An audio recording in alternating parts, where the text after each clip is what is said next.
This is Ministry Minutes, and I'm Janice Cyr at the NHGR studio in Concord. Hal Shurtleff joins me. He's the director and co-founder of Camp Constitution. Thank you, Hal, for joining me. Well, thank you for having me. It's a real privilege to be on. Before we talk about the upcoming Camp Constitution in July, tell me about how it came to being and why you're so passionate about our American heritage, particularly the Constitution, and some of your background that falls into that as well. Well, yeah, that's how much time do we have? Right.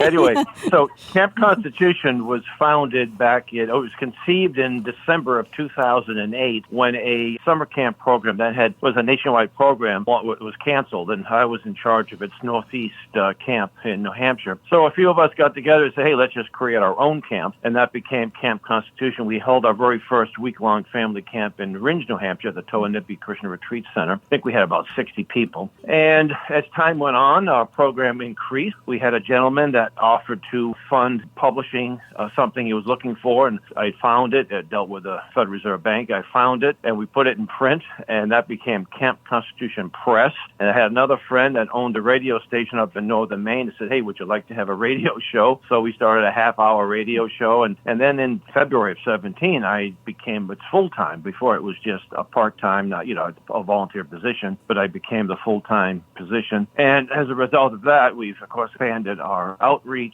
We host the Sam Blumenfeld Archive, which is an incredible free online program for educators, homeschoolers. We have a YouTube channel with about 1,500 videos. We have a speakers bureau. We attend events mostly in the region, mostly in New England, and sometimes, in fact, in October, we travel to Texas to participate in the Christian Leadership Conference down there, where we hope to start a similar camp. So and we expanded it from just a week-long camp to weekend retreats, family retreats, and ladies' retreats. And so God has blessed us. And also in 2017, thanks to Liberty Counsel, we initiated a lawsuit against the city of Boston concerning the Christian flag and free speech. That case went all the way to the U.S. Supreme Court, and we had a 9-0 decision in our favor, but really more in favor of religious liberty and the First Amendment. The case was called Shurtleff v. Boston, and the city of Boston said, well, you can't fly a Christian flag. It's a separation of church and state. And I, as someone who teaches people about the Constitution, I had an obligation to say, no, we have a teaching moment here because the Constitution makes no reference to that whatsoever. And Liberty Counsel came on board shortly thereafter and took the case all the way to the U.S. Supreme Court. It made national and international news, so it kind of put us on the map. In fact, put us on the map to the point where the Southern Poverty Law Center took notice of us. I've always, since I was very young, I had a great love of our country. I had an 8th grade school teacher, believe it or not, government school teacher, that instilled the love of the Constitution. My dad being a World War II veteran, and I worked in his drugstore. I met a lot of people who served in World War II, and back in the 60s and early 70s, all the World War II veterans were, pretty young guys in their late 30s, early 40s. I also discovered my roots. I'm I became a member of the Sons of the American Revolution, had a number of our ancestors that fought in the War for Independence. And so things like that, I think, instill a love of the country. And also, there is a glaring ignorance of the Constitution amongst most Americans. And I think that's part of the problem. If we don't know how our country is supposed to run, we don't know who to vote for. We don't have an understanding when a bill is passed. Oh, it must be a good thing. Well, is it constitutional? That's the big question. And we have information tables at various venues. We're going to have one. There's a homeschool event coming up in Rochester, February 1st. We're involved with education options because we're very committed to try to get parents to get their children out of government school, especially if you have a Christian worldview, and putting them in a government school, which is totally incompatible with the Christian worldview. So that's what makes me passionate. And my wife and I, we homeschooled all of our children. The youngest is 20. She's a third-year nursing school at Liberty University, and another graduated a few years ago. She's very successful. So, that kind of puts to rest this notion that homeschoolers have problems. They don't get a well-rounded education.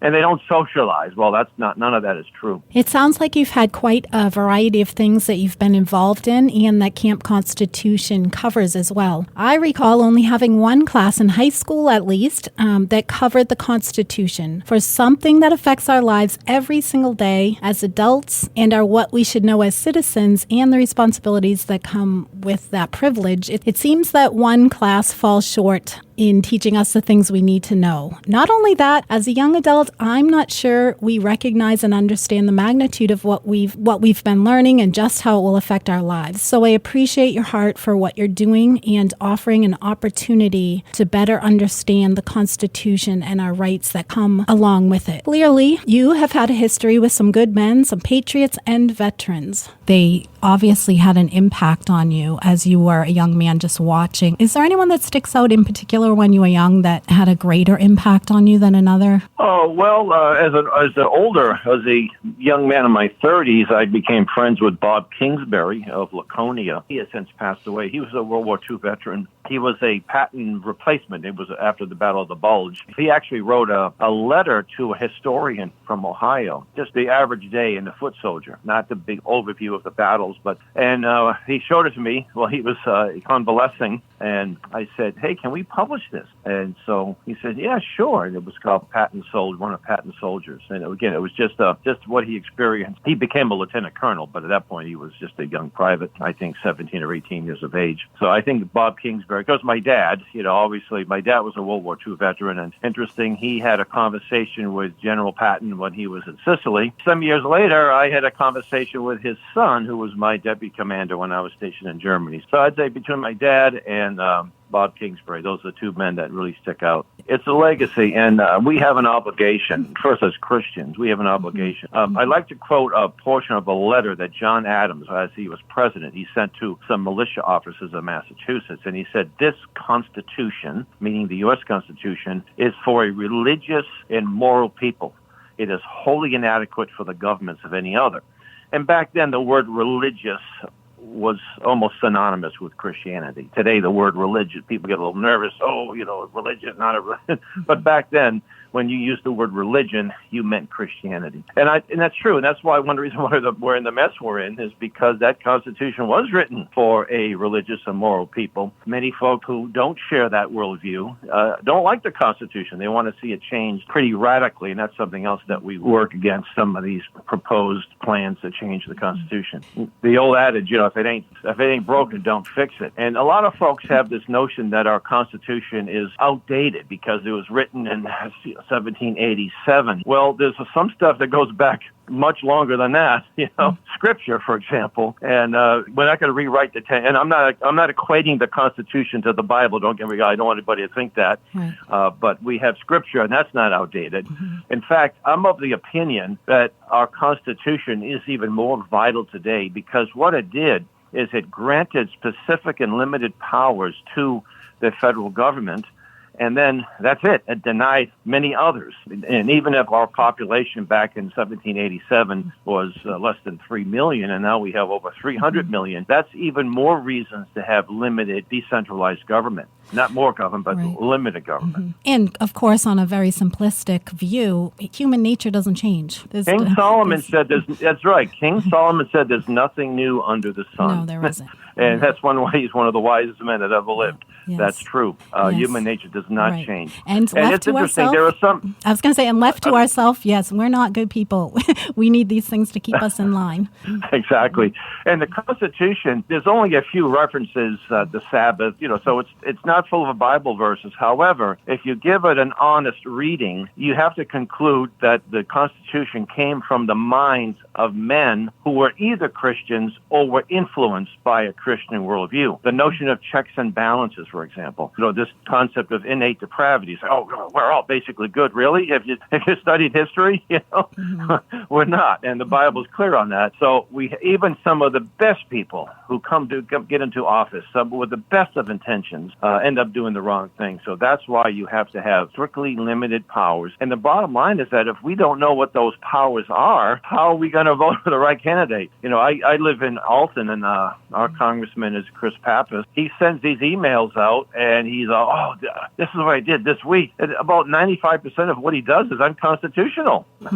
And, which brings us back to Camp Constitution, because how would we know it's unconstitutional if we did not study our Constitution? So Camp Constitution that you have coming up this July, this was created to inspire the next generation of patriots. So tell me about this, when it's going to be, and just tell me a little of what happens. Yes. Well, this will be our 17th annual family camp. It's a family camp, so it's all ages, so mom and dad. We even have mother-in-laws that come, grandparents. So it's not just for unaccompanied minors. And we're actually getting more families than we have unaccompanied minors. I think last year was our biggest turnout. I think we ever had 160 or so. We even had folks as far as Germany, South Africa, and a few other countries, but mostly people from New England and Pennsylvania, New York. We did have a family from Texas that drove all the way up, Messianic Jews. It was with Southern drawls. It's really something. It's going to be held at the Singing Hills Christian Camp in Plainfield, New Hampshire, which is just about an hour north of Concord, north and west of Concord, right by the West Lebanon, close to the Vermont border. It's a beautiful venue, Plainfield, New Hampshire. We have a great lineup of instructors for the adults and the older teenagers. We have a great program for the youngsters. We actually have programs for 5 to 8 and then 9 to 12-year-olds. In addition to the instructors like Pastor David Whitney of the Institute of the Constitution, Professor Willie Soon, who's one of the world's top atmospheric scientists. We have plenty of recreation activities, afternoon. We have martial arts training, which is optional. We have firearms instruction by Keith Hansen, probably one of the nation's top trainers of police and churches. He trains churches in how to deal with live shooters in a horrible event that happens. And then we have an optional field trip. I'm not sure if we're going to go to we'll do this year. Usually the Calvin. Last year we went to the Precision Museum, but this year we probably go to the Calvin Coolidge Homestead over at nearby Vermont. And then we have your typical basketball, volleyball. They have a small pond. Some of the camps we've used over the years have lakes. They have a small man-made pond. It's very nice. It's spring-fed. And we have a above-ground pool, basketball courts, and volleyball, wiffle ball tournament, and chess tournaments, and all kinds of. And then in the evening, we have campfire every night where we sing songs, hymns, Bible. We'll do a Bible readings. In the morning, we blow reveille and do a flag raising and morning devotion. So our camp is non-denominational. It's Christian-centered, but it's not denominational. So it's not based on any particular church's theology, but it's definitely Christ-centered. And this year's camp is going to be Sunday, July 13th to Friday, July 18th. Yes, people check in around 4 o'clock, and then Friday after breakfast, clean up and head home. Mm-hmm. If you go to the Singing Hills website, you can check it out and see what the beautiful grounds. And some people think of camp, they think of tents, they think of, but our place, it's not primitive. We're in lodges, some private rooms. Most of the rooms have their own shower and bathroom, and then we have a couple of rooms, dormitories for the campers who don't have parents with them. Or some cases, the parents might bring little ones, and then the older teenagers will stay in the dorms over the girls' room or the boys' dorm. Now, it looks like on your website you have U.S. history, U.S. Constitution, also current events, but what are some of the core principles that Camp Constitution aims to adhere to or cover each year? Well, we do we have to cover America's godly heritage. We have to explain, the roots of our nation from the Mayflower Compact to the incredible things that make this country happen, the incredible experiences in the war for independence. We cover, of course, the different aspects of the Constitution. We always have to have a general overview of the Constitution, but sometimes we'll get into, I think I'm going to be doing a class on the power of the president. A lot of people don't understand. The president isn't supposed to be the most powerful man in the free world. The president has specific and limited duties and powers, and we want to make sure people understand that. We'll do a class on the Second Amendment, the right to keep and bear arms. One year, one of our instructors, who's Pastor David Whitney of the Institute of the Constitution, he did one on the biblical basis of self-defense. Jesus was clear when he said, sell your sword and buy a cloak, So from the Old Testament to the New Testament, there's a time for self-defense. There's a time to turn the other cheek. There's also a time to not only yourself, but your family, your loved ones, and even strangers, be able to protect people when they're threatened. And let's see, we actually, the last full day, we do a constitutional, like a trivia. It's like a game show, Constitutional Jeopardy. And by the way, almost all of our classes are on our YouTube channel, Camp Constitution. You can just look at the playlist, and you can see what we teach the youngsters, the younger campers, as well as the older teenagers and adults. And we also have some of our activities on the website, on the YouTube as well. I mean, you can, if you're a homeschooler and you need some classes or some curriculum on all these different topics, everything's there. You can use all you want, free. You can repost it, download it, repost it on your own. Yes, and didn't you tell me you also have that on your website? So tell me about the resources that you have for homeschoolers in addition to Camp Constitution. So what are those? Yes, well, we do have a download that anyone can go on different topics. We have some books, we have some reprints, but we have Sam Blumenfeld was a pioneer in the modern homeschool movement. He was a dear friend of mine. He was also one of our instructors. He passed away in 2015, and when he did, he left us most of his library and his papers, his recordings. And if you were a homeschooler from the 70s to 90s, you would have known, most likely would have met him at a homeschool show. He authored about 14 books on the subject. He was one of the first, if not the first, to publicly state that the government schools are deliberately dumbing down the students. A lot of people didn't want to hear that. He said that back in the 60s. So we have most of his works, and his most important work was his easiest. It was called Alpha Phonics. He was a believer, and so are we, and teaching intensive phonics, all the programs. Sam believed that led to dyslexia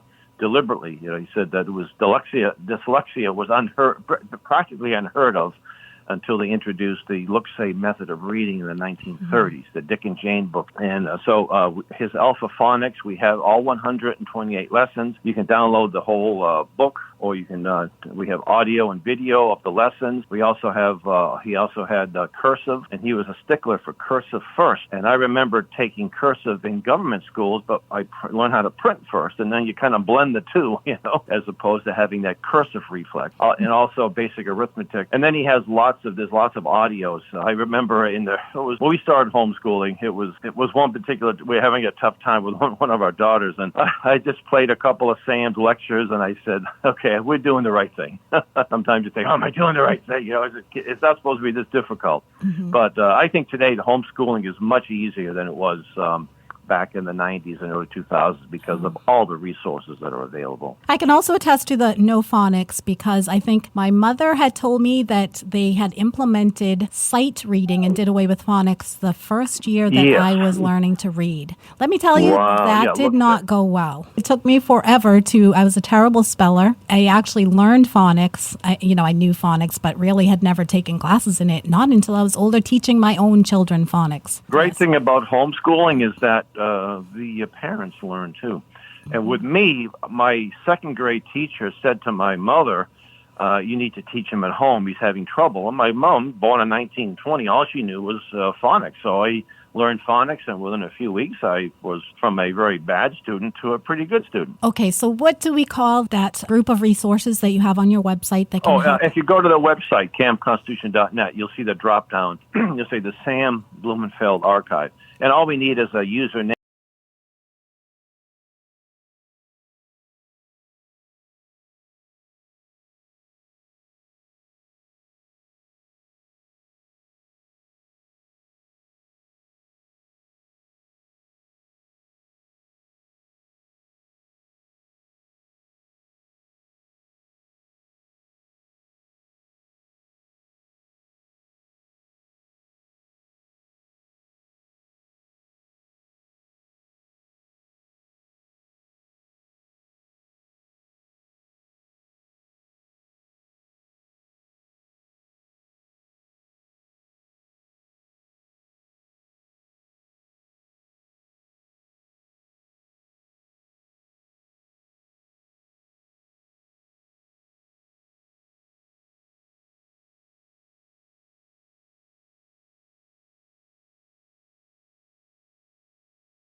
name and an email, and you have unlimited access to everything there. Download it.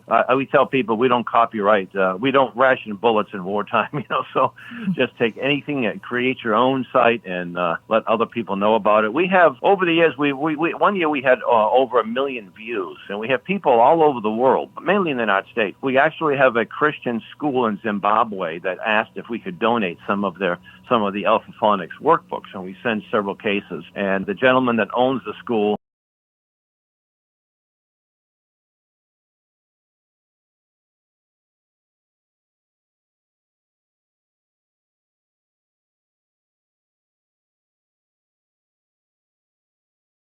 is in the process of building another school, and he's going to name it in honor of Sam Blumenfeld, and he hopes to invite us when the building is completed. So we're looking forward to that. So we have an international presence as well, not just a local and national presence. And if that wasn't enough, you also have another event coming up, a spring fling in Alton for the ladies. Well, this is for ladies.